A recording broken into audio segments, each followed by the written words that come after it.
Hi, welcome to another attempted living video. Today we're going to talk about what is unfairness? Why is life unfair? Here at Attempted Living, our goal is to share with you the secrets of the universe that I have learned through lots of pain and suffering, with the hope that by sharing what I've learned, you will avoid paying the cost of the pain that I had to pay in order to learn these lessons. So today, if you've ever wondered, why life is unfair, what makes unfairness, how does the world work, how to think about the world, and how to understand the world, I will answer those questions today, here. If you already know the answer, then you don't need this video. The three core concepts that I want to cover are position, power, and influence. I've listed these in the order of most important for people within societies. However, I'm going to cover them in a different order because that's the way that I learned them. So I learned about power first. Wait, hold on. Am I going too quickly? Let's see.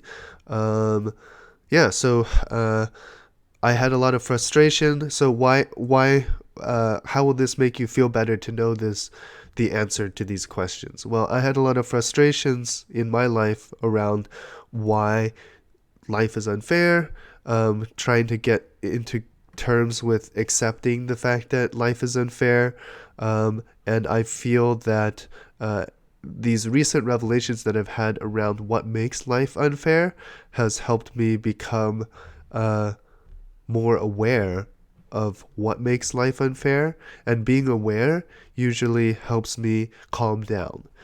In the same way that the fear of the unknown, when you don't know what to fear, that's the worst kind of fear.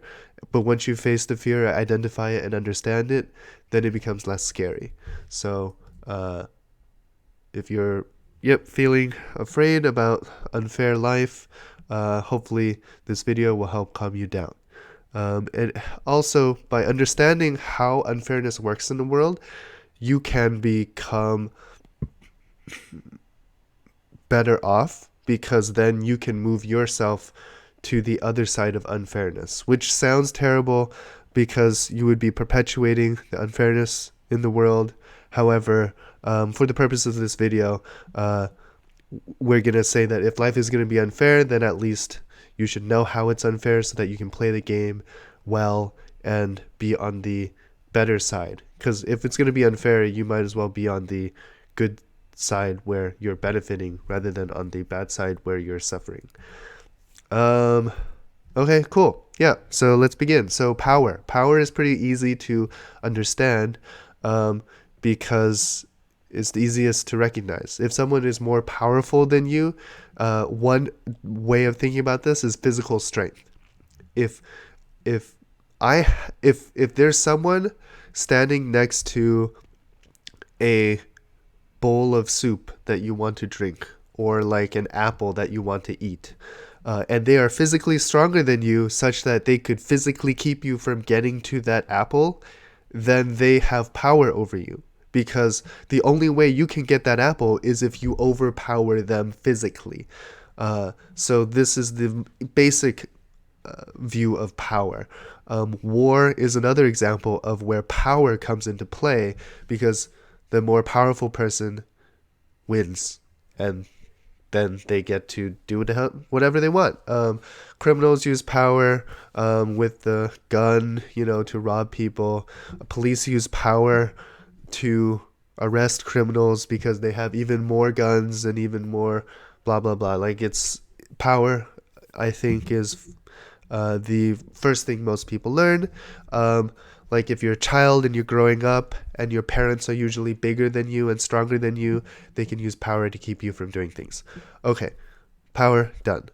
Position is more interesting. Position is something that took me a very long time to learn. Position is about your position within society. So, for example, when you are a child in a house of a parent, the position of a child is different from the position of a parent. If a parent has purchased apples, then they own the apples, and then they are in a position to eat those apples or give away those apples or throw away those apples or do whatever they want with the apples, um, because they are in the position of the parent. The position of the child is to obey the parent.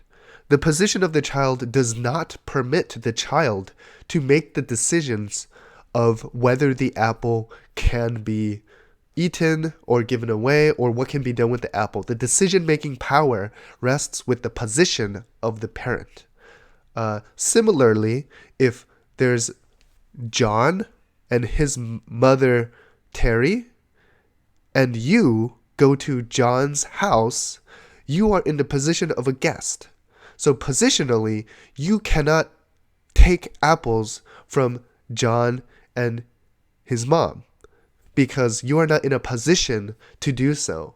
However, if you were perhaps the king or president of the country, or in some cases, if you are a celebrity that John and John's mother, Terry, really likes, then you would be in a position where you could take the apple and they would not say anything about it. But to other people, say if a stranger walked into John's house, they would not be in a position to be able to be freely taking the apples. So this position concept is very much different from the power concept, but it in many ways is more powerful than the power concept, because like society puts in your mind these concepts, and society is loosely defined as the social structure that you grew up in, such that you learn that the role of a parent has these properties, these options and abilities corresponding to their decision-making power, and this child has these decision-making powers. So position is very much the decision-making power. Similarly to how an employee will look at the management making bad decisions, and the employee would say, oh, I would not have made that decision. However, the employee is not in the position to make any decisions. So no matter what the employee says, they have no positional power. It's not power, it's positional power. So position is the most important, because you could be weak, you can have no muscles, you can have no strength, but the position that you hold within society gives you power. The second of all is physical power, where you can just overpower someone else. Like if you are a criminal and you have a gun, then no matter what their position is, you have reduced their position by pointing a gun at them. So then that's why guns are so appealing, because it is in some ways very liberating to go from a low positional power to a high positional power. However, I'm not advocating for guns. I'm not advocating for that jumping of power structure. I'm just outlining how that works. And so returning to the beginning concept of unfairness, I grew up in a family with no money and no food, so I would be starving all the time. And then I would go to my friend's house, and my friend would have food everywhere. And then he would say, oh, if you want food, just grab it from the cabinet. Like, my parents just have unlimited food in this cabinet. Whereas for me, I go home, there's no food. I go out, the only time I see food is in a grocery store. And the only time that I could possibly eat food is when we have the financial means to purchase through the capitalistic system some food so that I don't starve to death. So then I'm looking at this situation where, there's one position where I'm at home and there's no food. So positionally, I'm not next to food. So even if I wanted food, I can't get it. Then there's like me in the grocery store where I have positionally access to food, right? I can pick up the food, but societal positionally, I'm not allowed to consume the food. I don't have the decision-making power to eat the food until I have the money to pay for it. And then there's like my friend's house, which is this magical place where the parents have already paid for food and they have unlimited food and they just get to eat all they want. So then it's like there's three different positions, and I always thought this was very unfair. And in a way it is. However, like when this is how I understand it now, positionally, it's not physical position, it's societal position. Society structures. Okay, Influence. So the three reasons life is unfair are position, power, influence. Influence is about what you can do about situations. So let's say, for example, I am in a let's go back to the grocery store example, right? I'm in a position where I'm a child with no money and I'm starving and I'm surrounded by food and I'm starving to death. And I'm in the middle of a grocery store and positionally I'm not allowed to eat any food. Power-wise, I could steal food, but the future threat of imprisonment and incarceration, fines, and etc. by the government keeps me from stealing food. So influence is about, okay, can I influence the people around me to give me the food, to change the situation? For example, I could beg, right? Begging is an influential act. The success of begging is based on your ability to influence someone else to give you something. If you are a highly effective, persuasive, and influential person, you will be a highly effective beggar because you could convince someone to give you money. If I was highly influential as a child, I could convince other people in the grocery store to buy me food so I don't starve to death. If I am not good at influencing people, then no one would give me money to buy food, and based on position and power, I would just starve to death, or I would go to jail for stealing food. It's like, so position, power, influence determine what you have in life, and that's where unfairness comes in, because everyone has a different position, different amount of power, and different influence ability. Let's go back to the employee in a company example. If the employee tries to make decisions, they will be ignored because the management has the position to make the decision. The employee does not. But if the employee has great influence and persuasion, then the employee, without having the position of making the decision, can influence the management to make the decision that the employee wants them to make. So influence is a way to step outside of your position and power and change the world around you. So, okay, to recap, you can change the world through position because in your position you're allowed to make those decisions. 2, through power, if you can physically force someone to do what you want, then you can do what you want. And 3rd is you can influence them by persuading them and convincing them to do what you want. I'll give one more example about this. 10 years ago, I was consulted by a lot of people around how to manage their teams, and how to manage their company, business, etc. I was in a position because I had achieved a lot in my career and school prior to up until that point, where people would come to me for advice. That was 10 years ago. I was in a position where I was being consulted, and my decisions had influence on other managers' decisions. Fast forward 10 years later, no one wants to hear anything that I want to say, even though intellectually and skill-wise, I am much more mature and experienced than 10 years ago. However, I'm not in a position where people are coming to me for advice. And so the key point that I'm trying to make here is that your ability means nothing. Your ability means close to nothing. In the world, there was a lie that I was told, which is that the world is fair, the world is based on a meritocracy. The harder you work, the better you are, and the more you will deserve. Bullshit. Position, power, influence. You use influence to get position and power, and then you play the political game to leverage the power and position to get more position and power such that you can make decisions. That is how the world works, and that is why the world is unfair. If we can break this trend, which I advocate for someday in the future. I would like to build a world where merit and intelligence matters more than position and power.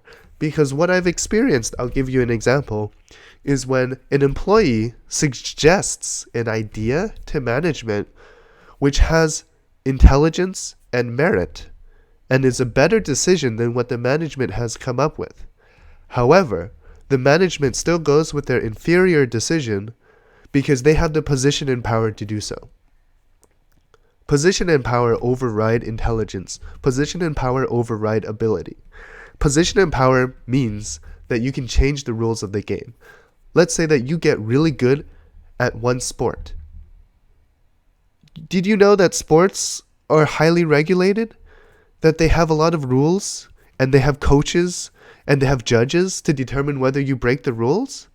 And did you know that there's a committee of powerful people that get to decide what goes into those rules? And if they decide that they don't like that you are winning, then they can simply change the rules to target you specifically and make sure that you cannot win anymore by changing the rules of the game. Winning a game just means that you happen to fit what the rules of the time are looking for. This idea that someone is better than someone else is a lie fabricated by people in power to trick unaware people into fighting for position and focusing purely on position such that they don't realize that they're being controlled. This is a deeper topic. Let me think. Yeah, this is a very deep topic. Let's use the Hitler example for the Holocaust, okay? There were a lot of Germans who became Nazis and supported Hitler. Some of them actually hated Jews. Others may have become a Nazi because it would have been better for their family. It would have been a way to provide food, shelter, a promotion track, right? Growth in your career. It would be like joining the leading business. It's a rocket ship business. It's Google. Google is growing really fast. You would join Google. You would join Facebook. You would join some large company, Microsoft, IBM, and they're just growing really fast. And you would join that company because then you could provide for your family. And then if you grew in your position within that family, within the structure and frameworks that that company values, then you would increase your position within that company, which translates to a better life for you and your family. So if people are struggling, if I'm struggling for food and I can either choose to starve to death or work for a corrupt organization but be able to live and not die, then most people would choose life. If you're going to live or die, you're probably going to choose live. When the choices are that dire, it kind of matters. It's a secondary concern whether choosing life means you do bad things. And as a result of that, people will do bad things to stay alive when their only other option is death. If people had three options, right? One is to die, two is to live through bad means, and three is to live through good means, most people would choose good means. It's very rare. Actually, it would be interesting to do a study to see if, of all the people who did bad things and all the people who did good things, if they were ever given a choice between doing good and doing bad, and if there was ever a set of people who always chose bad. It'd be interesting. Because, anyway, okay, I'm getting off track. The point I'm trying to make is If you create a social structure where people are struggling to live, then they're too focused on struggling to live to think about what is helping them live.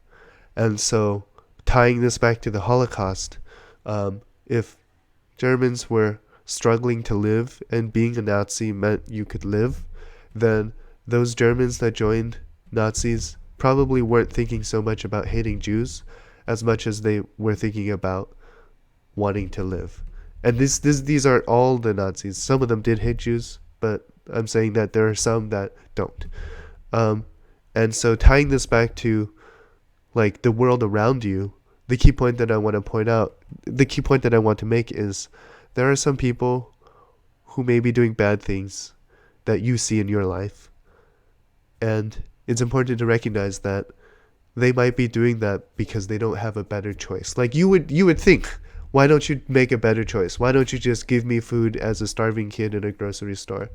But maybe that person is also trying to feed their starving kids, and they need to keep their job, and they would be fired if they let you steal food. And so,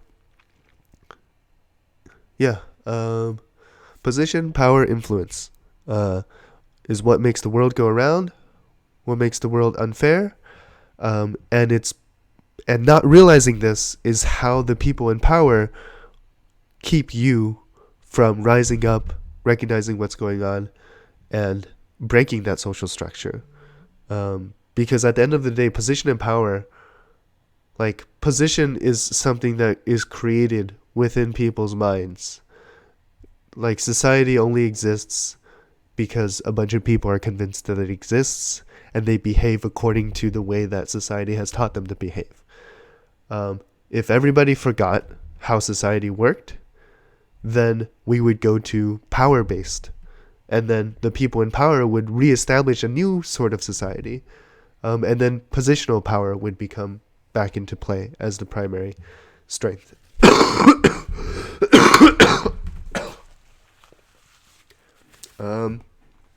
Okay.